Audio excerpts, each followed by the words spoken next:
चला adrenal Gland बघायची आपल्याला. काल पोझिशन सांगितली होती मी याची, कुठे प्रेझेंट असते ॲड्रेनल ग्लँड? आठवा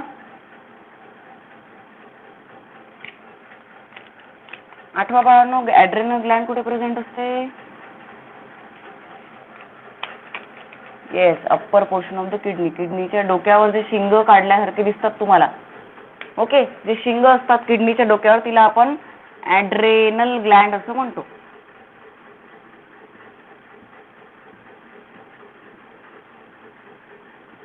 ठीक आहे, हे शिंग म्हणजे ॲड्रेनल ग्लँड. आणि आपण काय म्हटलं होतं, हिला सुप्रारिनियल ग्लँड पण म्हणतात, सुप्रारिनल ग्लँड. ठीक आहे, काय म्हटलं होतं आपण, दोन ओरिजिन प्रेझेंट असतात सुप्रारिनल ग्लँडचे. एक असतो मिझोडर्म आणि दुसरा असतो इंडोडर्म. ठीक आहे, दोन ओरिजिन पासनं ॲड्रेनल ग्लँड क्रिएट झालेली असते. त्यानंतर काय बोललो होतो आपण, याचा जर सेक्शन घेतला, when we take the transverse section of the adrenal gland, जर आपण ॲड्रेनल ग्लँडचा ट्रान्सफर सेक्शन घेतला तर दोन पार्ट मध्ये ॲड्रेनल ग्लँड पार्ट मध्ये डिवाइड होते. One outer cortex. ठीक आहे, जर आपण सेक्शन घेतला तर हा जो अख्खा रिजन आहे याला आपण कॉर्टेक्स असं म्हणतो आणि आतमधला जो पोर्शन आहे त्याला आपण मेड्युला असं म्हणतो. ठीक आहे, तर बघा आउटर कॉर्टेक्स रिजन आहे आणि इन्नर मेड्युला आहे. ओके, असं आपण काल बघितलं होतं.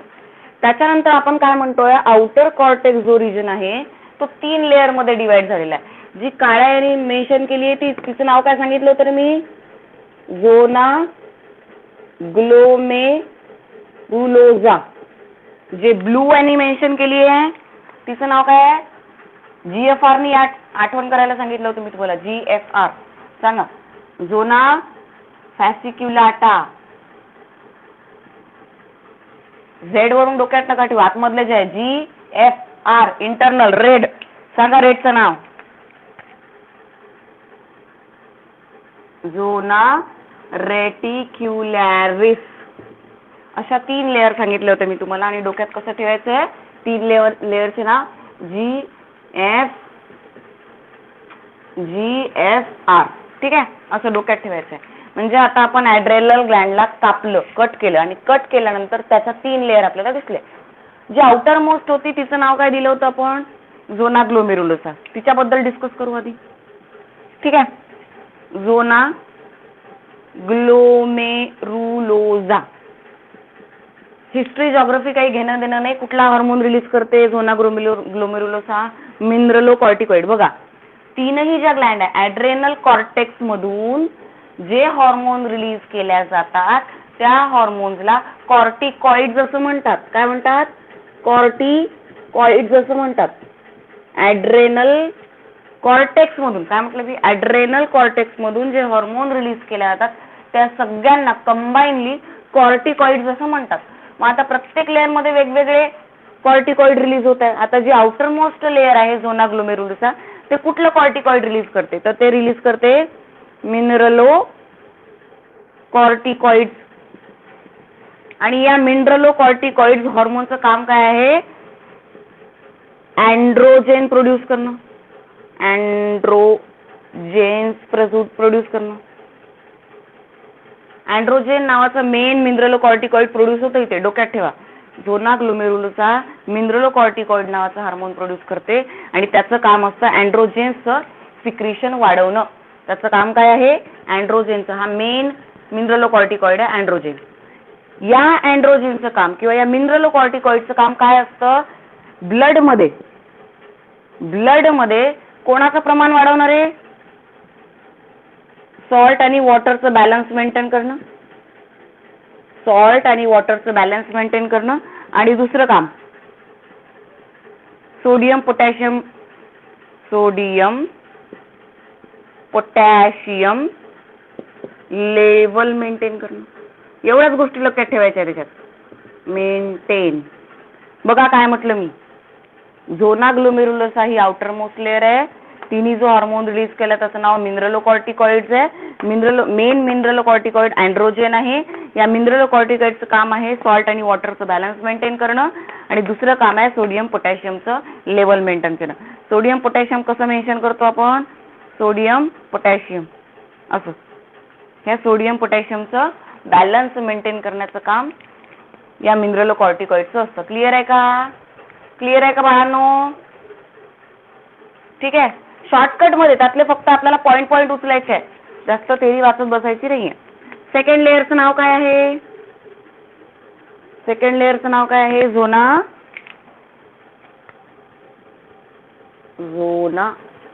फॅसिक्युलाटा. ठीक आहे. कुठला हार्मोन रिलीज करते? ग्लुकोकॉर्टिकॉइड्स. मेन ग्लुकोकॉर्टिकॉइड्स कोणता आहे? कॉर्टिसॉल. अंडरलाईन करून ठेवा, कॉर्टिसॉल. तिथे अँड्रोजेन होतं, इथं कॉर्टिसॉल आहे. काय फंक्शन करतं? काय फंक्शन करतं? कार्बोहायड्रेट, फॅट आणि लिपिड यांचं बॅलन्स. काय करणार? हा carbohydrate, fat, lipid balance maintain करणार. कळलं का तुम्हाला? काय फंक्शन करतं? कळलं का रे? Production of antibody. Antibody produce करणार बॉडीमध्ये. Then third immunosuppressive. Immunosuppressive. बस 3 फंक्शन डोक्यात ठेवायचे आहेत. काय बोलले मी? झोना फॅसिक्युलेटा मिडल लेअर आहे, जे हार्मोन रिलीज करते त्याचं नाव ग्लुकोकॉर्टिकॉइड्स आहे. मेन ग्लुकोकॉर्टिकॉइड कॉर्टिसॉल आहे. त्याचे 3 फंक्शन आहे, कार्बोहायड्रेट, फॅट्स आणि लिपिडचं बॅलन्स मेंटेन करणं, प्रोडक्शन ऑफ बॉडीमध्ये अँटीबॉडीज प्रोड्यूस करणं, आणि इम्युन्यू सप्रेसिव्ह एजंट म्हणून याला आयडेंटिफाय केल्या जातात. बाकी हिस्ट्री, जिओग्राफी वाचायची गरज नाही. क्लिअर आहे की गोष्ट? हे फ्लो चार्ट फक्त त्या अंडरलाईन करून ठेवा, ते वर्ड काय डोक्यात ठेवायचं. क्लिअर आहे का? एकदा सांगू? सांगायचं एकदा नम्रता? ओके चलो आगे. चॅप्टर संपवू आज आपण, टेन्शन नका घेऊ. माझा चेहरा तुम्हाला पुन्हा पाहावा लागणार नाही. चलो नेक्स्ट हार्मोन आहे. नेक्स्ट लेअर कुठली आहे? झोना रेटिक्युलासा. झोना रेटिक्युलॅरिस. ठीक आहे. कुठलं हार्मोन रिलीज करते सांगा रे? गोनॅडोकॉर्टिकॉइड. कुठला हार्मोन रिलीज करते? गोनॅडोकॉर्टिकॉइड. आता बघा, गोनॅडोकॉर्टिकॉइड मध्ये मेल मध्ये आणि फिमेल मध्ये, मेल आणि फिमेल, गोनॅडोकॉर्टिकॉइडचं काम आहे सेक्स हार्मोन रिलीज करणे. गोनॅडोकॉर्टिकॉइड म्हणजे काय? सेक्स हार्मोन रिलीज करणार. जर गोनॅडोकॉर्टिकॉइड हायर अमाउंट मध्ये रिलीज झाला फिमेल मध्ये तर कुठले डिसीजेस कॉज होता? विरुलिझम आणि हिरस्युलिझम. आणि दोघांचाही अर्थ होतो बाळा excess hair formation on face and body. बघा दिलाय का तुम्हाला? Yes or no? बघा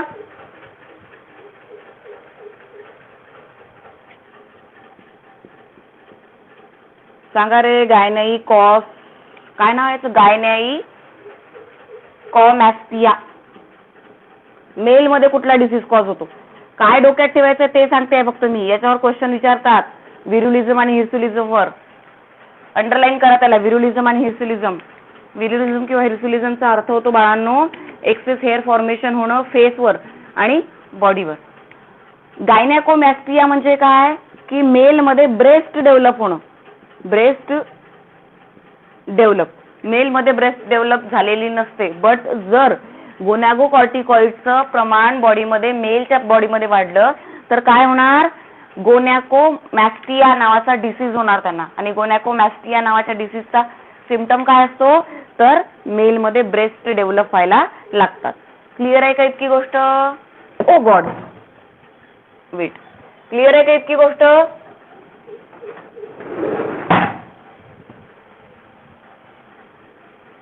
फास्ट होत आहे का चैतन्य? बरोबर आहे ना? चला हे एवढंच डोक्यात ठेवायचं त्यात, बाकी सोडून द्यायचं. त्याच्यानंतर काय म्हणतोय आपण, जर हायपर सिक्रेशन झालं, हायपो झालं तर कुठला डिसीज कॉज होणार आणि हायपर झालं तर कुठला डिसीज कॉज होणार. बघा, जर हे जे हॉर्मोन्स आहे, वेट अ मिनिट, हे जे हॉर्मोन्स आहे याचे सिक्रेशन जर हायपो झाले, हायपो सिक्रेशन जर झालं किंवा हायपर सिक्रेशन जर झालं तर कुठला डिसीज कॉज होतो, कोणाचं हायपो सिक्रेशन आणि कोणाचं हायपर सिक्रेशन.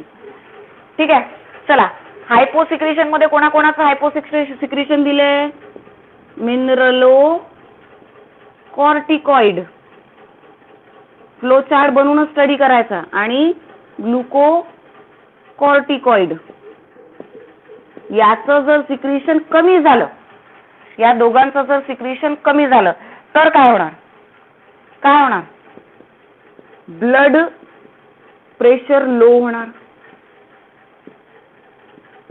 दुसरं, ब्लड प्लाझ्मामध्ये लेस Na positive, low Na positive असणार आणि हाय K पॉझिटिव्ह असणार. हे सांगते मी तुम्हाला समजावून काय आहे तर.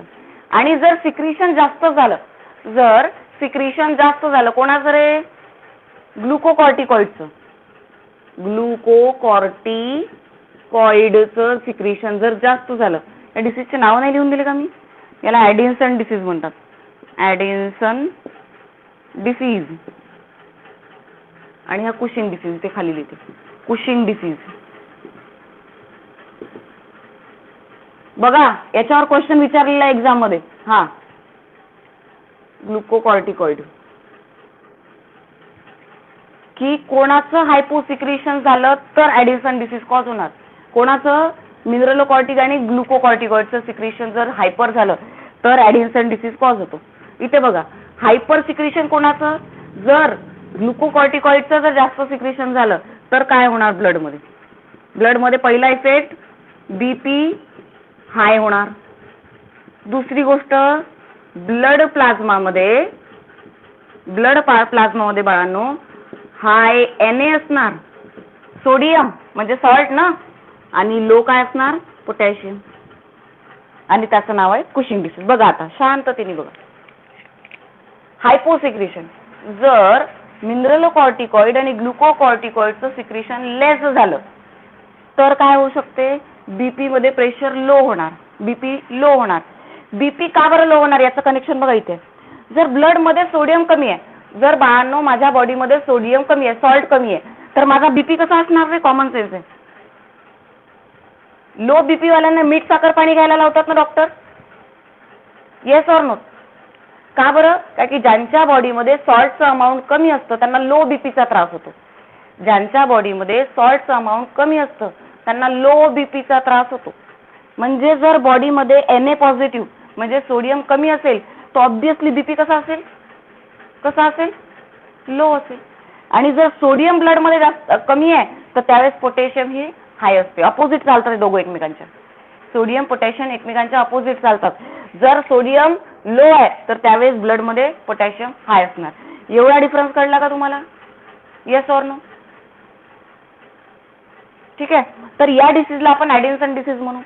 हायपर सिक्रेशन म्हणजे काय, की जर ब्लड मध्ये ग्लुकोकॉर्टिकॉइड नावाचं हार्मोन जास्त रिलीज व्हायला लागलं तर इथे लक्ष द्या, बीपी हाय होणार. केव्हा बीपी हाय होणार आता सांगा बरं मला, जेव्हा ब्लड प्लाझ्मामध्ये सोडियम कसं असणार, हाय. हाय बीपी वाल्यांना मीठ खाऊ नका असं सांगितलं जातं ना, येस ऑर नो. कारण की ऑलरेडी त्यांच्या ब्लडमध्ये सोडियमचं प्रमाण जास्त असते. ऑब्विसली जर ब्लडमध्ये सोडियमचं प्रमाण जास्त नसतं तर त्यावेळेस पोटॅशियम कसं असणार, लो असणार. म्हणजे सोडियम हाय जर असेल तर बीपी हा काय असणार, आपला हाय असणार. क्लिअर आहे बाळांनो, क्लिअर आहे, येस ऑर नो. आणि याचं नाव आहे कुशिंग डिसीज. ह्या डिसीजचे नावं डोक्यात ठेवायची आहेत तुम्हाला. ॲडिन्सन हायपोसिक्रेशन मुळे होतो आणि कुशिंग हायपर सिक्रेशन, पण कोणाचं रे, ह्या दोघांची नावं डोक्यात ठेवायची आहेत, मिनरलोकॉर्टिकॉइड, ग्लुकोकॉर्टिकॉइड. ठीक आहे, आगे बढू. सिम्पटम दिलेले आहेत, वाचून घ्याल. सिम्पटम खूप इझी आहेत, काही सांगायची गरज नाही. इथे ओमेटिंग वगैरे दिली आहे, नॉझिया दिलाय, डिसेंट्री दिली आहे, डायरिया दिलेला आहे, इथे ओबेसिटी दिलेली आहे. हाय बीपी जर असेल तर आळशीपणा येणार की नाही, ओबेसिटी असणार, ब्लड प्रेशर हाय असणार, ब्लड व्हॉल्यूम हाय असणार. ठीक आहे, तर हे सगळे सिम्पटम दिलेले आहेत. पुढे चला, ॲड्रेनल मेड्युला. ॲड्रेनल मेड्युला काय करतोय बाळांनो, ॲड्रेनल मेड्युला. आता आपलं कॉर्टेक्स बद्दल बोलणं झालंय, आता ॲड्रेनल मेड्युला मध्ये काय डोक्यात ठेवायचं, मिडल पोर्शन असतो आणि दोन प्रकारचे हार्मोन रिलीज केले जातात मेड्युलामधून. दोन प्रकारचे हार्मोन रिलीज केले जातात मेड्युलामधून. ॲड्रेनालाइन, त्याला इपिनेफ्राईन पण म्हणतात, इपिनेफ्राईन. आणि दुसरा हार्मोन असतो नॉर ॲड्रेनालाइन, याला नॉर इपिनेफ्राईन पण म्हणतात. बघा, याला 3F म्हणून ओळखलं जातं. 3F म्हणजे काय, FRIGST फ्लाइट, FRIGST फ्लाइट, आणि रे फ्लाइट, फ्लाइट आणि फाइट. ॲड्रेनालाइन नावाचा हार्मोन मेड्युलामधून केव्हा रिलीज होणार, जेव्हा 3 या सिच्युएशन आपल्या बॉडीमध्ये होणार. फ्लाइट, जर तुम्ही अचानकपणे घाबरले, तर जेव्हा आपण घाबरतो तेव्हा ॲड्रेनालाइन नावाचा हार्मोन रिलीज होत असतो. दुसरी गोष्ट फ्लाइट, फ्लाइट म्हणजे हवेत उडणे नाही, फ्लाइट म्हणजे तुम्ही चालताय आणि उंचावरून पडले. जर एखाद्या पोर्शनवरून तुम्ही उंच जागेवरून चालत आहे आणि तुम्ही पडले, तर ते इमर्जन्सी, याला इमर्जन्सी हार्मोन म्हणून ओळखलं जातं. इमर्जन्सी हार्मोन म्हणून क्वेश्चन विचारला जातो बाळांनो, which is the emergency hormone. कोण आहे, ॲड्रेनालाइन नावाचा इमर्जन्सी हार्मोन आहे, जो 3 सिच्युएशन मध्ये इमर्जन्सी मध्ये बाहेर पडतो, आपल्या बॉडीमधून रिलीज होतो. फ्लाइट, घाबरलेल्या कंडिशन मध्ये, फ्लाइट उंचावर आहात आणि अचानक पडले, आणि तिसरी सिच्युएशन फाइट, कोणाशी भांडण करत असताना, मारत असताना, इमर्जन्सी सिच्युएशन. तर या 3 सिच्युएशन मध्ये ॲड्रेनालाइन नावाचा हार्मोन बॉडीमधून रिलीज होणार.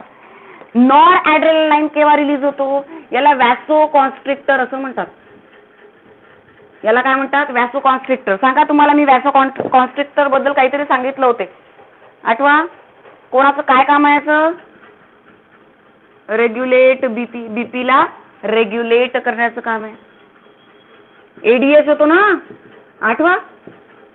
Anti diuretic hormone, yes or no, clear आहे बाळांनो, इतकी गोष्ट क्लिअर आहे. हा टॉपिक रिपीट करू, कंटाळा आला का रे तुम्हाला, कंटाळा आला का, थकल्यासारखे आवाज येतात तुमचे, थकल्यासारखे. बाळांनो मला सांगा, जेव्हा मी तुमचं लेक्चर घ्यायला इथे 7 वाजता असते, तेव्हा मी माझ्या घरातले सगळे कामं केलेले असते काय, आणि तुम्ही फक्त मोबाईल समोर येऊन बसलेले असता. मी सगळे कामं करून उभी असते तुमच्या समोर 7 वाजता. लेडी आहे ना, ऑब्विसली लेडीला उठकून पटकन जाऊन बोर्डवर शिकवणं एवढं काम नसतं, घर पण आटपावं लागतं ना. मग मी अशी आळशी किंवा असं निरस आवाज येतो का रे माझा कधी, मग तुम्ही झोपेतून उठून बेडवर तिथले इथे मोबाईल पाहत असाल तरी तुम्ही असे आळशी आवाज येतो तुमचा, का बरं. चला असू द्या, फ्रेश राहत चला बाळांनो. लाईफ मध्ये खूप साऱ्या सिच्युएशन येतात, त्याच्यामुळे प्रत्येक वेळेस आपण असं एक्झामची वाट पाहतात. ऑब्विसली मला माहिती आहे की तुमची मेंटॅलिटी आता डाऊन झालेली आहे एक्झामची वाट पाहता पाहता, बट असं नाहीये ना की मग आपण आपला अभ्यास करून ठरला, आपला झालाय ना अभ्यास, त्याच्यामुळे आता फक्त काय करायचं, माइंड फ्रेश ठेवायचं. कारण की तुम्ही जर स्ट्रेस घेतलात, तुम्ही जो अभ्यास केलेला आहे तुमच्या माइंड मधून निघून जाणार. आणि आपल्याला माहिती आहे एक्झाम तर देणे आहे, आज नाही उद्या, जास्त वेळ नाही, पण ऍटलिस्ट त्याला फक्त पेजेस, दिवसातले 3-4 तास पेजेस असे पलटवत जायचे आणि रिकॉल करत जायचं, संपला. बाकी टाइम छान मजा मस्ती, टीव्ही, म्युझिक असं ऐकून आपलं माइंड फ्रेश ठेवण्याचा प्रयत्न करायचा, हो की नाही रे. जाऊ दे, रिप्लाय पण नाही देत तुम्ही. गुड. चला, पॅनक्रियाजला काय म्हटलं जातं बेटा, याला एक्झोक्राईन आणि इंडोक्राईन हे दोनही फंक्शन कॅरी आउट करतं असं त्याला म्हणतात. आपल्याला घेणं देणं नाही, हे कोणी प्रश्न विचारणार नाही. पॅनक्रियाच्या कुठल्या सेल पासून कुठले हार्मोन्स रिलीज होतात ते बघणार आहोत आपण. पॅनक्रियाच्या islet of Langerhans cells, islet of Langerhans cell, ठीक आहे. Beta cell of islet of Langerhans माहिती आहे ना, हे तर तुमचं पाठ असेल. 4 प्रकारचे सेल असतात पॅनक्रियाज मध्ये. कुठले? अल्फा सेल, दुसरा बीटा सेल, तिसरा सांगा डेल्टा सेल. डेल्टा कसा काढता ते मला खूप प्रश्न पडतो. असा असतो ना डेल्टा, डेल्टा सेल. आणि चौथा पीपी सेल और F cell. Alpha cell, beta cell, delta cell, PP cell. Alpha cell काय हार्मोन रिलीज करणार? Glucagon, glucagon. बीटा सेल काय हार्मोन रिलीज करणार? इन्सुलिन. डेल्टा सेल काय हार्मोन रिलीज करणार? सोमॅटोस्टॅटिन. बरोबर आहे ना रे? चेक करा बरं, चेक करा, चेक करा. बरोबर आहे. ओके. आणि हा कोण आहे? Pancreatic peptide. Pancreatic peptide cell म्हणतात त्याला. काय काम आहे आता यांचं? डिस्कस करू आपण. यांचं काम काय आहे? अल्फा सेलनी ग्लुकोगॅन रिलीज केलं. हा कशाची प्रोसेस करतो? वाचा तिथे. Glycogenolysis. Yes or no? Yes or no? Glycogenolysis आहे ना? ग्लुकोजेनेलिसिस. हो, ग्लुकोजेनेलिसिस. हा काय करणार? ग्लुकोजेनेसिस. आता बघा पण, ग्लुकोजेनेलिसिस. लिसिस म्हणजे काय रे बाळा? ब्रेकडाऊन. आपण जेव्हा एटीपी आपल्या बॉडीमध्ये बनलेला असतो तेव्हा आपण तोडतो आणि मग एनर्जी रिलीज होते ना. Common sense. एटीपी बनलेला आपल्या बॉडीमध्ये आणि एनर्जी केव्हा रिलीज होणार? जेव्हा आपण त्याला तोडू तेव्हा एनर्जी रिलीज होते. आता लिसिस होता इथे कोणाचं? ग्लुकोजचं. इथे ग्लुकोजला तोडल्या जात आहे, ग्लुकोजला तोडल्या जात आहे. मग ग्लुकोज तुटल्यानंतर कुठे जाणार? ब्लड मध्ये. बरोबर की नाही? मग ब्लड ग्लुकोज लेवल कसं असणार रे? इन्क्रीज. मी काय बोलले ते कळलं का? ग्लुकोजेनेलिसिस होत आहे आणि ते म्हणताय की ग्लुकोजचं लेवल, ब्लड लेवल वाढतं, म्हणजे ग्लुकोज ब्लड मध्ये ग्लुकोजचं लेवल इन्क्रीज होतं. मग आता हा प्रश्न बऱ्याच पोरांना पडतो, लिसिस होत आहे, ब्रेकडाऊन होत आहे, मग कसं वाढणार? पण बाळांनो, जेव्हा ग्लुकोज तुटतो, त्याचं ब्रेकडाऊन होतं, तेव्हा ते सगळी ग्लुकोज तुटून कुठे स्प्रेड होते? ब्लड मध्ये. म्हणजे ब्लड मध्ये त्याचं प्रमाण काय होणार? वाढणार. म्हणून ब्लड ग्लुकोज लेवल काय झालेली असते? इन्क्रीज झालेली असते. ग्लुकोजेनेसिस म्हणजे काय? Synthesis of glucose. ग्लुकोज बनताय नाही ते, ग्लुकोज बनताय की नाही? सिंथेसिस. जेनेसिस, जेनेसिसचा अर्थ बनणे, मेकिंग. तर इथे ग्लुकोज बनणार. आणि ग्लुकोज बनल्यानंतर ती तुटली का? फक्त ग्लुकोज बनलं. म्हणजे जेव्हा फक्त ग्लुकोज बनते तेव्हा ब्लड ग्लुकोज लेवल काय झालेली असेल रे? लो झालेली असेल, डिक्रीजेस असेल. का बरं? कारण की बनलाय. रिलीज झालं का ब्लड मध्ये? नाही. असे ग्लुकोजचे मॉलिक्यूल बनून फक्त ब्लड मध्ये फिरत आहे. जेव्हा ते तुटणार तेव्हाच ब्लड मध्ये ते स्प्रेड होणार. आता इथे फक्त बनलेले आहेत, स्प्रेड झालेले नाही. म्हणून इथे ब्लड ग्लुकोज लेवल वाढलेलं असतं, इथे ब्लड ग्लुकोज लेवल डाऊन झालेलं असतं. समजलं का? Yes or no? ठीक आहे. आता डेल्टा सेल बघा काय म्हणतोय? सोमॅटोस्टॅटिन नावाचा हार्मोन रिलीज करतो आणि याचं एकच काम आहे, ह्या दोघांना बंद करणे. Inhibit glucagon and insulin. हे दोघं जे रिलीज झाले आहेत आपले काम करण्यासाठी, यांना सांगतो शट अप. तोंड उघडायचं नाही, मुकाट्याने बसायचं. म्हणून यांना बंद करण्याचं काम कोणाचं आहे? सोमॅटोस्टॅटिनचं. बरोबर की नाही? ठीक आहे. काय करतात ते? गॅस्ट्रिक ज्युसेसचे सिक्रेशन थांबवतात ब्लड मध्ये, सॉरी डायजेस्टिव्ह ट्रॅक्ट मध्ये गॅस्ट्रिक ज्युसेसचं सिक्रेशन थांबवतात. कारण की थांबवणार नाही तर कंटिन्युअस. मला सांगा, आपण जेवतोय जेवतोय जेवतोय, मग समोरच्या व्यक्तीने आपल्याला सांगेल की बाबा पोट भरलंय. जोपर्यंत आपला पोट आपल्याला सांगणार नाही की आपलं पोट भरलं, आता जेवण थांबवायचं आहे, तोपर्यंत तुम्ही जेवतच राहाल ना पिल्यांनो. तोपर्यंत तुम्ही जेवतच राहाल की नाही? Yes or no? म्हणजे काय की तुमच्या बॉडीमधून हार्मोन रिलीज व्हायला पाहिजे सांगणारा की बाळा थकले आता, थांबलं, जेवण संपवा. तर ते काम करतं हे. म्हणजे आता या दोघांनी काय केलं, हे रिलीज झाले पण यांना थांबवावं पण लागेल ना. म्हणजे हे काय करतात, डायजेशनचं काम करते तिथे. तर यांना थांबवण्याचं काम हा सोमॅटोस्टॅटिन करतो. ठीक आहे. पीपी सेल काय करतात? पीपी सेलचं काय काम असतं रे? पॅनक्रियाटिक ज्युसेसचं सिक्रेशन थांबवणं. पीपी पॅनक्रियाटिक ज्युसेस, पॅनक्रियाटिक ज्युसेस, अय्या अर्धवट लिहिलं का मी? Inhibit pancreatic juices secretion. संपलं, बाकी काही डोक्यात ठेवायचं नाही. 4 सेलचे नाव alpha, beta, delta, PP. Glucagon release करणार, बीटा सेल इन्सुलिन रिलीज करणार, डेल्टा सेल सोमॅटोस्टॅटिन रिलीज करणार, पीपी पॅनक्रियाटिक पेप्टाइड रिलीज करणार. याचं काम आहे ग्लुकोजेनेलिसिस, याचं काम आहे ग्लुकोजेनेसिस, याचं काम आहे इनहिबिट ग्लुकागॉन इन्सुलिन, आणि लास्टचं काम आहे पॅनक्रियाटिक ज्युसेसचं सिक्रेशन थांबवणं. क्लिअर आहे बाळांनो? क्लिअर आहे?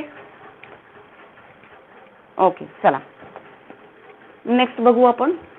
एक डिसीज दिलाय तुम्हाला, डायबिटीज इन्सिपिडस दिलाय का? डायबिटीज इन्सिपिडस आहे तो. हा मिलिएटस, सॉरी, डायबिटीज मिलिटस. केव्हा कॉज होतो रे हा?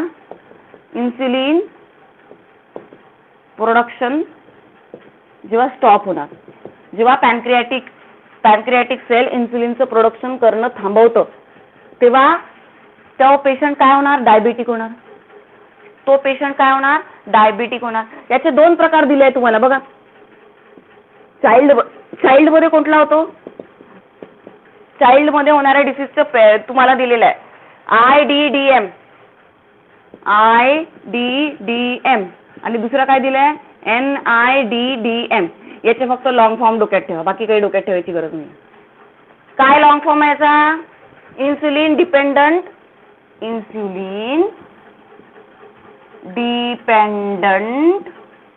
डायबिटीज मिलिटस. बरोबर ना? डायबिटीज मिलिटस,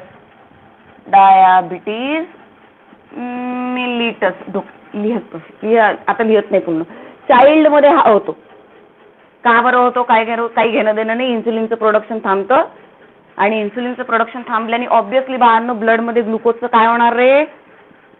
प्रमाण लो होणार की काय होणार? लो होणार की हाय होणार? पक्का? ओके, हाय होणार. मग हा पेशंट ग्लुकोज बॉडीमध्ये स्टोअर होता, म्हणून हा काय झाला? डायबिटिक झाला. हे 2 याचे लॉंग फॉर्म, शॉर्टकट. याचा लॉंग फॉर्म काय आणि शॉर्टकट काय हे डोक्यात ठेवायचं. याच्यावर क्वेश्चन विचारला जातो. IDDM, आणि एवढ्या छोट्या छोट्या टर्मिनॉलॉजीज असतात की तुम्हाला लक्षातच नाही येत की कुठल्यावर एवढे सारे कशा डोक्यात ठेवायचे. तर हे इम्पॉर्टंट आहे, त्याला स्टार करून ठेवायचं, हे डोक्यात ठेवायचं आपल्याला. ठीक आहे? क्लिअर आहे गोष्ट? क्लिअर आहे बाळांनो? त्याच्या आतमधलं सांगायची गरज आहे का तुम्हाला? बाकी हिस्ट्री जॉग्राफी दिलेली आहे, कोणी विचारत नाही त्याची हिस्ट्री जॉग्राफी. काय असतं ना, इन्सुलिन जेव्हा बॉडीमध्ये प्रोडक्शन कमी होतं तेव्हा फॅटला डिग्रेड केलं जातं. इन्सुलिनचं लेवल जेव्हा लो असतं ब्लडमध्ये, त्यावेळेस फॅट जे असतात, फॅटला डिग्रेड केल्या जातं. आपोआपच ते डिग्रेड होतात फॅट मॉलिक्यूल बॉडीमधले, आणि त्याच्यामुळे कीटोन मॉलिक्यूल बॉडीमध्ये इन्क्रीज होतात. हे डोक्यात ठेवा फक्त एक गोष्ट, कीटोन इम्पॉर्टंट, स्टार करून ठेवा. कीटोन मॉलिक्यूल केव्हा रिलीज होतात? जेव्हा इन्सुलिनचं प्रोडक्शन लो होणार आणि बॉडीमध्ये प्रेझेंट असणारा फॅट ब्रेकडाऊन होणार, आणि त्याच्यापासून बॉडीमध्ये खूप जास्त अमाऊंटमध्ये कीटोन मॉलिक्यूल रिलीज व्हायला लागतात. कीटोन हा प्रोटीन आहे. क्लिअर आहे? पुढे जाऊ. चला नेक्स्ट आहे गोनॅड. खूप इझी आहे गोनॅड. गोनॅड तुम्हाला माहिती आहे? माहिती आहे ना? सेक्स ऑर्गन आहेत ना गोनॅड. मेल मध्ये टेस्टिस आणि फिमेल मध्ये ओव्हरीज. सगळ्यात आधी ओव्हरीज बघू आपण. ओव्हरीज मध्ये रिलीज होणारं पहिलं सिक्रेशन काय? इस्ट्रोजेन. कुठून रिलीज होतं रे इस्ट्रोजेन? सांगा. इस्ट्रोजेन कुठून रिलीज होतं? काय काम असतं इस्ट्रोजनचं? ओव्हॅरियन फॉलिकल मधून रिलीज होतं. इस्ट्रोजनचा एक नवीन फॉर्म इस्ट्रेडिओल आहे. याचा मेन फॉर्म इस्ट्रॅडिओल. कोणतं काम आहे याचं? सेकंडरी सेक्शुअल कॅरेक्टर आयडेंटिफाय करणे. बघा पहिला हार्मोन काय म्हटलं बाळांनो आपण? इस्ट्रोजन नावाचा हार्मोन आहे जो ओव्हरी मधून रिलीज होतो. ओव्हरीच्या कुठल्या? फॉलिकल्स मधून रिलीज होणार. फॉलिकल तुम्हाला माहिती आहे. त्याचं नाव काय आहे? इस्ट्रॅडिओल आहे. काय काम असतं त्याचं? बॉडी फिमेल मध्ये सेकंडरी सेक्शुअल कॅरेक्टर डेव्हलप करणे. ठीक आहे. दुसरा हार्मोन काय दिलेला आहे रे? प्रोजेस्टेरॉन. सांगा प्रोजेस्टेरॉनला काय म्हणतात? प्रोजेस्टेरॉनला प्रेग्नेन्सी हार्मोन म्हणतात. कुठून रिलीज होतं? कॉर्पस ल्युटेयम मधून रिलीज होतं. राईट. प्रेग्नेन्सी हार्मोन म्हणतात आणि कॉर्पस ल्युटेयम मधून रिलीज होतं. आणि याचं पुन्हा काय काम असतं रे? काय काम असतं याचं? काय काम असतं? मॅमरी ग्लॅंडला डेव्हलप करणे. हो की नाही? त्याच्यानंतर काय काम असतं?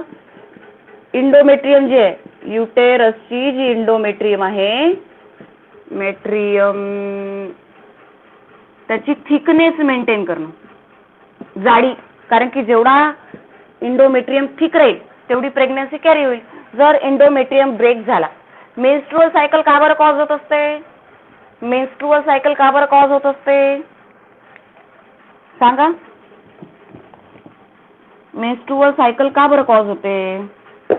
इंडोमेट्रियमची वॉल ब्रेक होते म्हणून ब्लिडिंग होतं ना मेन्सेस. तर इंडोमेट्रियम वॉलची थिकनेस जाडी मेंटेन करण्यासाठी प्रोजेस्टेरॉन असतो. मॅमरी ग्लँड म्हणजे मिल्क प्रोडक्शन साठी जी ग्लँड आहे तिला इजॅक्युलेट डेव्हलप करण्यासाठी प्रोजेस्टेरॉन असतो. आणि प्रोजेस्टेरॉनला प्रेग्नेन्सी हार्मोन असं म्हणतो. आणि तो कॉर्पस ल्युटेयम मधून रिलीज होत असतो. क्लिअर आहे बाळांनो? क्लिअर आहे का? हा. रिलॅक्झिन नावाचा एक हार्मोन आहे. हा जेस्टेशन पिरियड मध्ये रिलीज होतो. जेस्टेशन पिरियड मध्ये रिलीज होतो. आणि जेस्टेशन पिरियड मध्ये रिलीज झाल्यानंतर ती जी लेडी आहे प्रेग्नंट लेडी तिचं सर्विक्स आणि युटेरस याला रिलॅक्स करण्याचं काम. सर्विक्स माहिती आहे ना तुम्हाला? तुम्ही आता चॅप्टर शिकलेले आहात. ठीक आहे. इथला जो पोर्शन असतो याला आपण सर्विक्स असं म्हणतो. हा जो पोर्शन आहे जिथून बेबी बाहेर पडणार आहे तो सर्विक्स. आणि युटेरसचे जे मसल्स आहे त्यांना रिलॅक्स करण्याचं काम कोणाचं असतं? रिलॅक्झिन नावाचा हार्मोनचं असतं. जे केव्हा रिलीज होतं? जेस्टेशन पिरियड मध्ये. जेस्टेशन म्हणजे आता बाळ बाहेर पडणार त्या पिरियड मध्ये हा हार्मोन रिलीज होणार. Yes or no? कळलं का? म्हणजे काय की यांचे पेल्विक जी रिजन आहे पेल्विक रिजनला हे रिलॅक्स करतात. इझी बर्थ, बाळाचा इझी बर्थ व्हावा म्हणून रिलॅक्स करण्याचं काम आहे याचं. लास्ट वाला कोण आहे रे? इनहिबिन. इनहिबिनचं काय काम असतं सांगा? इनहिबिनचं काम काय आहे? FSH आणि GnRH याचं सिक्रिशन थांबवणं. इनहिबिन सॉरी पुन्हा लिहिलं का रे? इनहिबिट पाहिजे. इनहिबिट फॉलिकल स्टिम्युलेटिंग हार्मोनचं. आणि याचं नाव काय रे? गोनॅडोट्रॉपिन. Very good. मला वाटलं विसरले खरं चॅप्टर तुम्ही. चला. तर याचं काम आहे या दोघांचं सिक्रेशन थांबवणं. हे संपले. हे कशातले होते? ओव्हरी मधले. इस्ट्रोजन ओव्हरियन फॉलिकल रिलीज करतं आणि सेकंडरी सेक्शुअल कॅरेक्टरला मेंटेन करतं. प्रोजेस्टेरॉन कॉर्पस ल्युटेयम मधून रिलीज होणार. प्रेग्नेन्सी हार्मोन आहे. मेमरी ग्लँडला डेव्हलप करवतो आणि युटेरस मध्ये इंडोमेट्रियमची थिकनेस वाढवतो. रिलॅक्सिन जेस्टेशन पिरियड मध्ये रिलीज होतो. सर्विक्स युटेरस आणि पेल्विक रिजनच्या मसल्सला रिलॅक्स करतो इझी बर्थ साठी. आणि लास्ट वाला होता इनहिबिन जो इनहिबिट करतो FSH आणि GnRH चं सिक्रेशन. क्लिअर आहे? क्लिअर आहे? टेस्टिस मधून कुठला हार्मोन रिलीज होणार?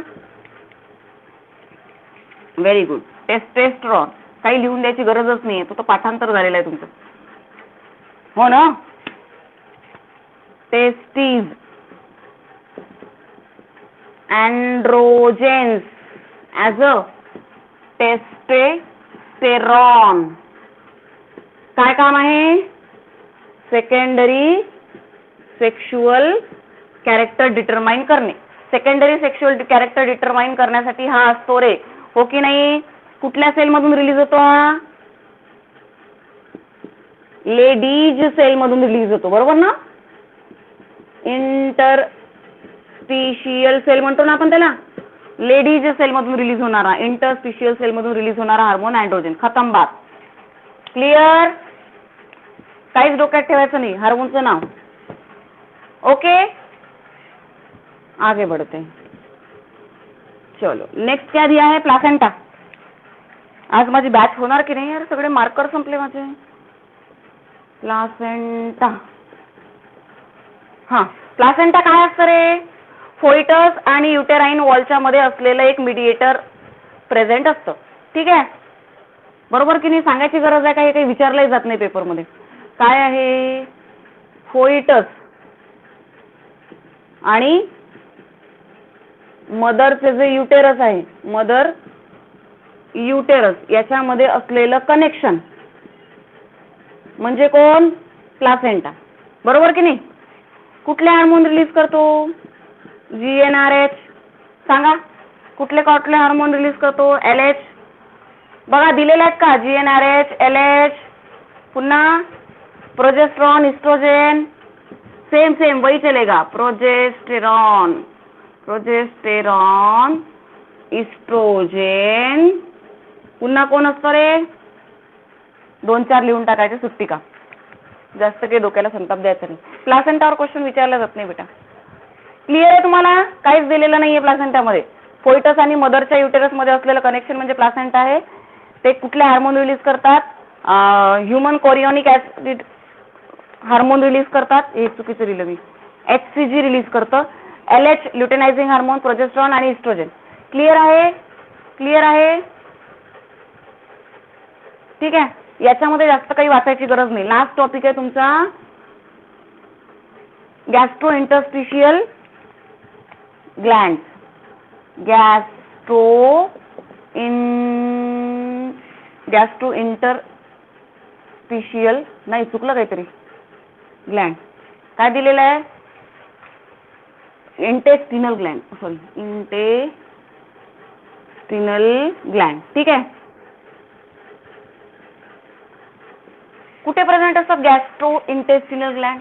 ही आपली इसोफॅगस गेली, स्टमक मध्ये गेली.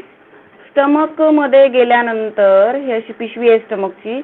मग हा स्मॉल इंटेस्टाईन सुरू होतो, माहिती आहे ना, लाईक दिस. आणि याच्या भोवती लार्ज इंटेस्टाईन असतो की नाही रे? असा वेडावाकडा. ठीक आहे, तर हे जे ट्रॅक आहे, या ट्रॅक मध्ये जो ग्लँड प्रेझेंट आहे त्याला म्हणतात गॅस्ट्रो इंटेस्टिनल ग्लँड. ज्या ग्लँड इंटेस्टाईन मध्ये ओपन होतात त्याला गॅस्ट्रो इंटेस्टिनल ग्लँड म्हणतात. पहिल्या ग्लँडचं नाव काय दिलं आहे? गॅस्ट्रिन. गॅस्ट्रिन काय करणार? गॅस्ट्रिन ग्लँड काय करणार? गॅस्ट्रिक ज्युसेसला स्टिम्युलेट करणार. Stimulate gastric.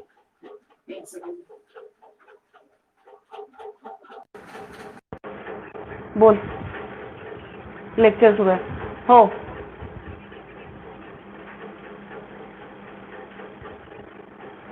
का बरं एवढ्या घाईत सकाळी?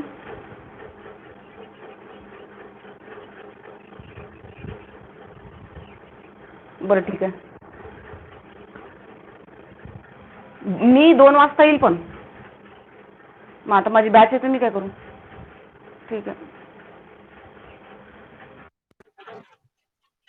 हॅलो, हां दिसतंय सगळं? Stimulate gastric juices. गॅस्ट्रिक ज्युसेसला स्टिम्युलेट करण्याचं काम पडत आहे गॅस्ट्रिनचं. दुसरा कोणता दिला रे? सिक्रिटिन. सिक्रिटिन काय करतो? लिव्हर मधून कुठल्या ज्युसेसचं स्टिम्युलेशन करतो सांगा? लिव्हर मधून कुठल्या ज्युसेसचं सिक्रेशन स्टिम्युलेट करतो? बाईल ज्युसेस आणि pancreatic juices. Pancreatic juices and बाईल ज्युसेस. काही डोक्यात ठेवायचं नाहीये. सिक्रिटी फक्त काय काय स्टिम्युलेट करतात ते डोक्यात ठेवायचं. नेक्स्ट कोण दिलेलं आहे त्याचं नाव सायक्लो काय दिलंय कोलिओसिस्टोकायनिन.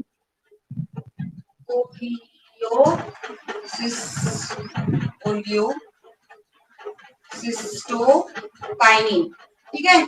आणि दुसरं काय दिलेलं आहे पॅनक्रिओझायमिन.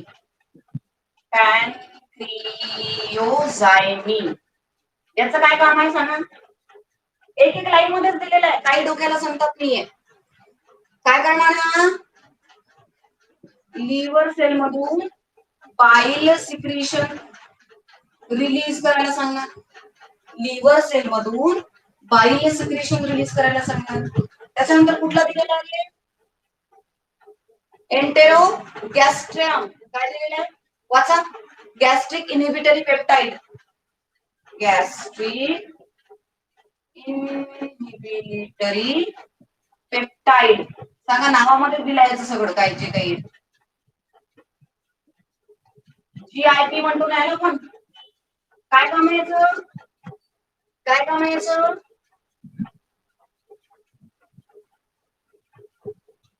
इनहिबिन आहे ना बाळांनो. इनहिबिन म्हणजे काय थांबवणे.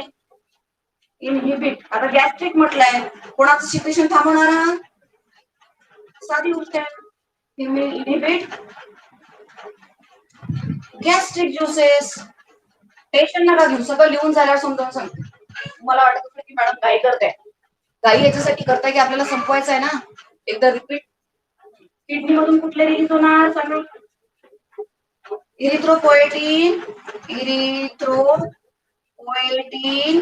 देन कॅल्सिट्रिऑल ट्रिऑल आणि रेनिन बरोबर. आणि लास्ट वाला ते लिहून झालं की समजावून सांगते. लास्ट वाला कोणता आहे रे ह्युमन हॉर्मोन्स. कुठला दिलेला आहे हॉर्मोन थेरपी. हॉर्मोन थेरपी बघा लक्ष द्या आता इकडे. गॅस्ट्रिक म्हणजे आपले गॅस म्हणजे गॅस्ट्रिक इंटेस्टाईन होतो जिथून आपण फूड पाईप जाते. त्या फूड पाईप जी इंटेस्टाईन मध्ये आपली जाते त्या इंटेस्टाईन मध्ये ज्या ग्लँड प्रेझेंट असतात त्याचं सिक्रेशन गॅस्ट्रिन ग्लँड प्रेझेंट असते. आणि या गॅस्ट्रिनचं काय काम असतं गॅस्ट्रिक ज्युसेसला स्टिम्युलेट करणे. म्हणजे काय आपण अन्न खाल्लं आणि अन्न खाल्ल्यानंतर जोपर्यंत गॅस्ट्रिक ज्युसेस येणार नाही तोपर्यंत त्याचं डायजेशन होणार आहे का नाही. तर जेवण घेतल्यानंतर त्यांना ऍक्टिव्हेट की बाबा आता गॅस्ट्रिक ज्युसेस रिलीज हो. मग गॅस्ट्रिन हे काम करणार. सिक्रेटिन काय काम करणार लिव्हर सेलला ऑर्डर करणार की बेटा क्या करना है पॅनक्रियाटिक ज्यूसेस आणि बाईल ज्युसेसला रिलीज करायचंय. कशासाठी again for digestion of food. फूडला डायजेस्ट करण्यासाठी. कोलिओसिस्टोकायनिन किंवा पॅनक्रिओझायमिन काय करणार आहे लिव्हर सेल मधून बाईल सिक्रेट करायला ऑर्डर करणार आहे. गॅस्ट्रिक इनहिबिटरी पेप्टाइड नावाच आहे. गॅस्ट्रिक इनहिबिटरी म्हणजे थांबवणे. गॅस्ट्रिक ज्युसेसचं सिक्रेशन थांबवणारा हा हार्मोन. ठीक आहे. म्हणजे काय की आता डायजेशन झालंय आणि तो ज्यूस रिलीजच होत आहे. रिलीज होत काही दिवसभर जेवतो का आपण. दिवसभर जेवतो का नाही. ज्या वेळेस जेवण करतो बाळांनो त्यावेळेस गॅस्ट्रिक ज्युसेसची पॅनक्रियाटिक ज्युसेसची बाईल ज्यूसची गरज असते डायजेशनसाठी. पण ते जेवण पोटामध्ये नसताना त्याला थांबवावं पण लागेल ना. मग थांबवण्यासाठी कोण आहे गॅस्ट्रिक इनहिबिटरी पेप्टाइड प्रेझेंट. ठीक आहे. किडनीमध्ये काय काय असतं इरिथ्रोपोएटिन असतो कॅल्सिट्रिऑल असतो आणि रेनिन. इरिथ्रोपोएटिनचं काम असतं आरबीसी प्रोडक्शन साठी पार्टिसिपेट करणं. कॅल्सिट्रिऑल काय करणार रे कॅल्सिट्रिऑलचं काय फंक्शन दिलेलं आहे बघा. विटॅमिन डी चं प्रोडक्शन करण्यासाठी युज केला जातो. आणि रेनिन बीपीला मेंटेन करण्यासाठी रेनिन. लास्ट वाला आहे हार्मोन थेरपी. म्हणजे जेवढे काही हार्मोन्स आपल्या बॉडीमध्ये आहेत त्या काही हार्मोनचा यूज प्रेग्नन्सीमध्ये एखाद्या सर्जरीमध्ये एखाद्या कुठल्याही टेक्निक मध्ये या हार्मोन थेरपीचा यूज केला जातो. तुमच्या बुकमध्ये आय थिंक दिलेला आहे तिथे मेनोपॉज ऑस्टिओपोरोसिस प्रेग्नन्सी या सगळ्या टाइम पिरियड मध्ये तुम्हाला काय दिसणार हार्मोन थेरपी म्हणजे हार्मोनचा यूज करून ते सगळे डिसीज रिकव्हर केल्या जाऊ शकतात. इथे तुमचा चॅप्टर संपलेला आहे. कोणाला काही डाऊट आहे का. कोणाला काही डाऊट आहे का विचारा. मग मी भेटणार नाही तुम्हाला विचारून घ्या. येस और नो? नम्रता, प्रतीक्षा, चैतन्य, ओम, कल्याणी, प्रणवती, क्लिअर आहे सगळा चॅप्टर? कॉम्प्लिकेटेड चॅप्टर होता का रे प्रणवती? आवाज नाही येत आहे मला. अच्छा, बरोबर आहे. कॉल आला की हा डिस्कनेक्ट होऊन जातोय, असं काही कळत नाही मला. Wait wait wait. हा बोला, आता बोला.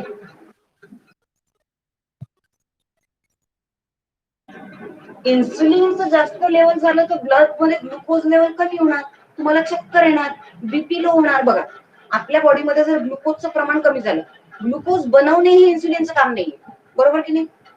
इन्सुलिनचं काम काय आहे? जे बनलेलं ग्लुकोज आहे त्याला वेगवेगळ्या ऍक्टिव्हिटीसाठी प्रोव्हाइड करणं. आता मला सांगा, जर तुमच्या बॉडीमधलं ग्लुकोज लेवल कमी झालं, म्हणजे तुमचा इन्सुलिन काय करतोय? जे बनलेलं ग्लुकोज आहे ते सगळ्यांना वाटू वाटू देतोय. अरे, पोट भरल्यानंतरही लोकांना प्रसाद वाटत फिरला तर आपल्याकडे काही शिल्लक राहणार आहे का? स्टोरेज मध्ये काही राहील का? कारण की ऍज पर नीड ग्लुकोज आपल्या बॉडीमध्ये प्रत्येक ऍक्टिव्हिटीला लागते, बरोबर की नाही? आणि जर इन्सुलिनने संपवून टाकलं तर ब्लड मध्ये ग्लुकोजचं लेवल डाऊन होऊन जाणार. येस और नो? प्रणवती, क्लिअर आहे का? पुन्हा एनी डाऊट? चॅप्टर डिफिकल्ट होता का? ओम,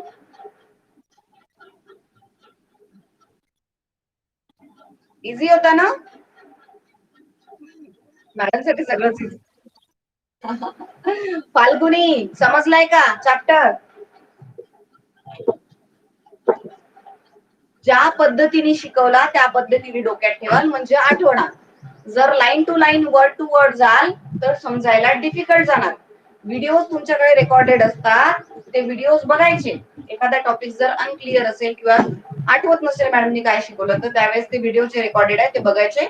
आणि काही डाऊट असेल तर तुम्ही मला मेसेज किंवा कॉल करू शकता. नंबर तुमच्या ग्रुपमध्ये आहे, ठीक आहे? आता सोमवारपासून तुमची बॅच होणार नाही. डन. चला, बाय एव्हरीवन.